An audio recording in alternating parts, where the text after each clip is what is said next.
भारत का संविधान उद्देशिका।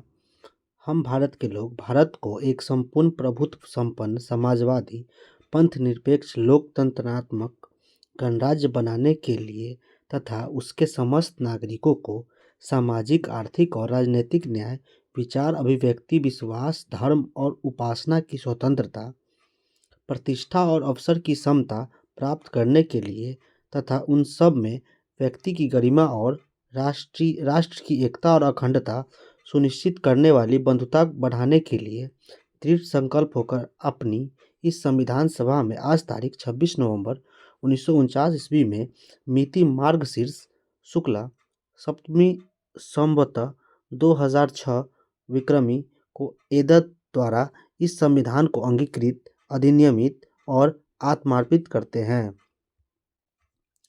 सबका मतलब देख लेते हैं।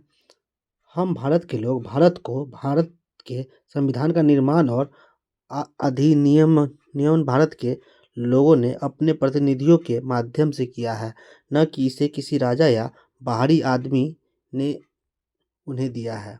समाजवादी का मतलब क्या होता है? समाज में संपन्न सामूहिक रूप से पैदा होती है और समाज में उसका बंटवारा समानता के साथ होना चाहिए।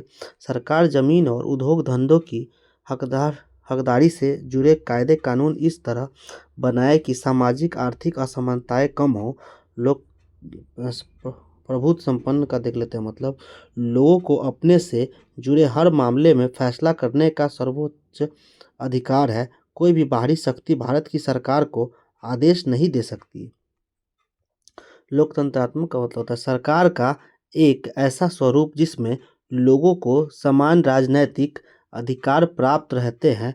लोग अपने शासन का चुनाव करते हैं और उसे जवाबदेह बनाते हैं। यह सरकार कुछ बुनियादी नियमों के अनुरूप चलती है।